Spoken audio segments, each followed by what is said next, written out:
Salam sehat. Di video ya tentang rebalancing ya, ini bursa efek Inggris itu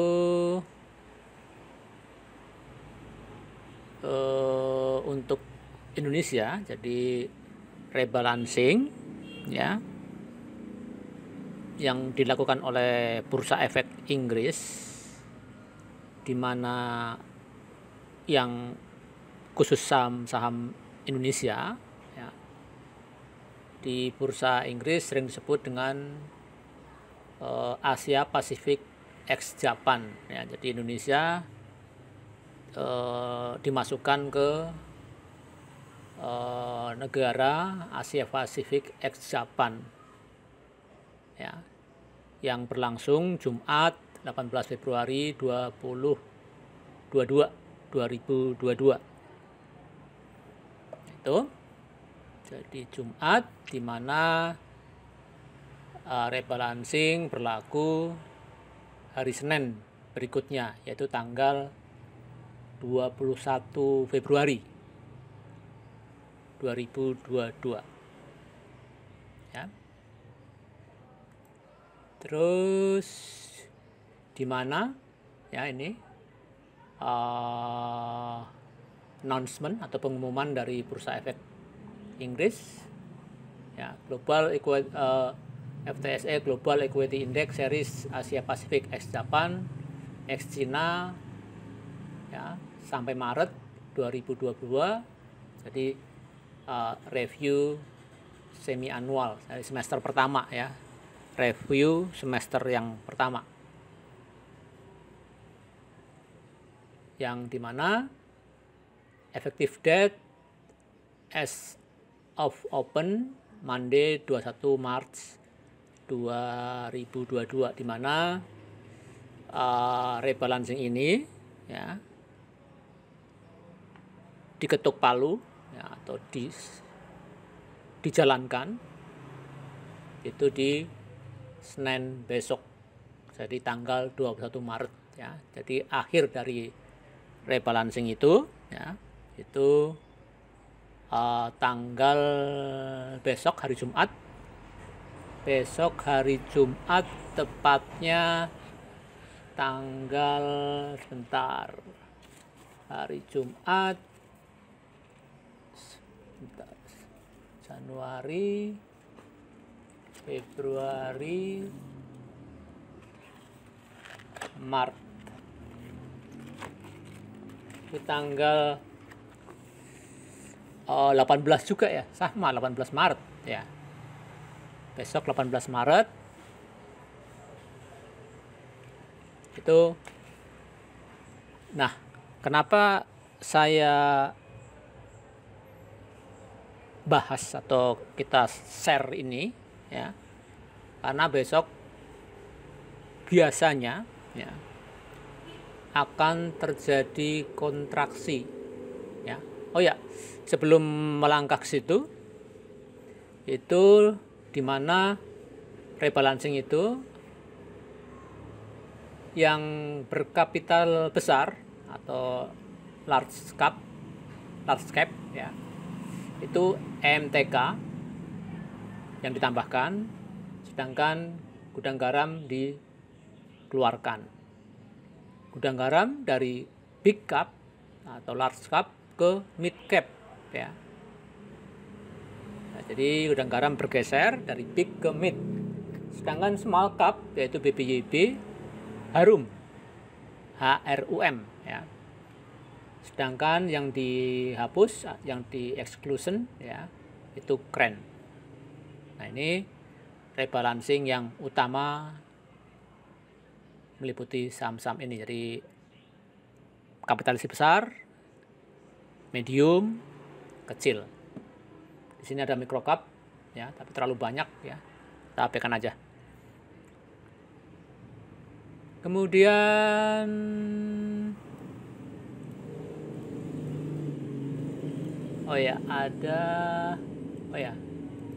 jadi yang perlu catatan aja ini ya, catatan yang kita besok sama-sama lihat ya. untuk pembelajaran, karena ini peristiwa musiman. Jadi sistem ini saya sering sebut dengan sistem musiman ya. Kita sama-sama belajar. Ini ada catatan ya, dimana satu ya, jadi hari besok ya, biasanya valuasi bursa meningkat cukup signifikan ya. Ya misalnya biasanya 11 triliun, 12 triliun, besok bisa mungkin 15 triliun, 16 triliun ya. Bisa lebih ya, bisa kurang ya, tapi intinya ada kenaikan valuasi di hari-hari dibanding hari-hari biasanya. Itu yang pertama. Karena tadi ada valuasi yang meningkat ya, secara cukup signifikan, misalnya 25% misalnya dari kapitalisasi atau valuasi biasanya, maka terjadilah kontraksi di bursa ya, karena memang hari-hari akhir rebalancing, seluruh MI, manajemen investasi di seluruh dunia ya, itu mengadakan ya semacam evaluasi pada masing-masing ya reksadana atau apa ya, reksadana bisa ETF mungkin ya. Jadi mengadakan evaluasi, jadilah terjadi kontraksi tadi. Ada yang diguyur, ada yang diakum ya. Maka karena terjadi kontraksi di bursa ini, maka wajarlah terjadi gap up dan gap down. Karena porto itu harus direbalancing, ya memang harus jual. Guyur, memang harus beli, buy dengan lot yang gaban atau lot yang super. Nah, kalau lot super itu mau nggak mau ya guyur berapa papan atau akum berapa papan, makalah terjadilah gap up dan gap down. Nah, karena ini berhubungan dengan big cap, mid cap, dan small cap ya, bukan micro cap ya. Jadi kita konsentrasi atau fokus di saham-saham yang keempat ini ya, di saham-saham LQ45 ya, LQ35 atau jumlah LQ45 tambah LQ35, jadi di IDX 80 ya. Karena gap up dan gap down ini terasa kalau di saham yang berkapitalisasi cukup besar atau liquid istilahnya, dan yang memang mempengaruhi indeks. Nah, di sini 5 ya. Jadi kalau kita memang profesional betul di saham ya, dan ada dananya besar misalnya, alangkah baiknya untuk kasus saham-saham seperti ini dibuat RDN khusus atau RDI khusus ya, rekening dana nasabah, rekening dana investasi khusus untuk sistem musiman ya. Jadi poin kelima ini intinya kita ingin mengkaitkan antara LQ45 ya, rebalancing LQ45, kemudian disusul dengan rebalancing FTSE, kemudian di rebalancing dengan MSCI ya. Atau mau kalau ditambah dengan WD di akhir tahun khusus saham IDX 80. Jadi kita bisa menilai sistem musiman ini ya, jadi LQ45 rebalancing, FTSE rebalancing, MSCI rebalancing. Nah, sebetulnya satu sama lainnya itu terkait ya, gitu. Nah, kita kasih contoh terkait, misalnya kasus ini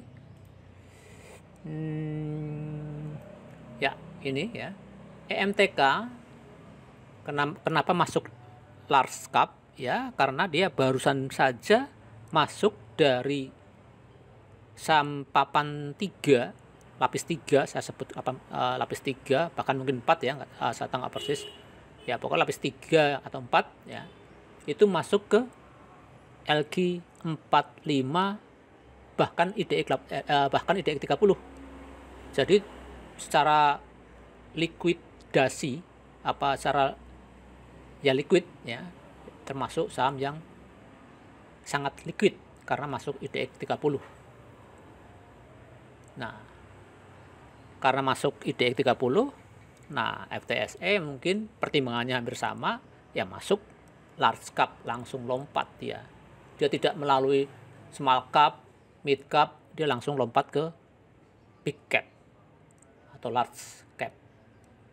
Itu contoh MMTK, keterkaitan LQ45 dan FTSE. Kemudian gudang garam ini juga ya mungkin ini tebakan ya, dan ada korelasinya. Gudang garam baru dilengsarkan dari IDX 30 ke LQ45. Nah, ini digeser juga. Tapi ini mungkin kalau kurang paham. Tapi yang jelas Harum ya. Harum dari dari LQ35 masuk ke LQ45 ya. Jadi naik kelas. Nah, maka di FTSE ini Harum masuk ke small cap. Ya, jadi naik derajat lah, tadinya bukan apa-apa, mungkin tadinya micro cap masuk ke small cap. Nah, PPYB ini yang agak berbeda ya. Ya, mereka atau FTSE mungkin ada pertimbangan lain, mungkin ya tadi liquidnya lebih liquid dari biasanya. Nah, tadi ya, jadi ada terkaitan LQ45 dengan FTSE. Nah, itu ya.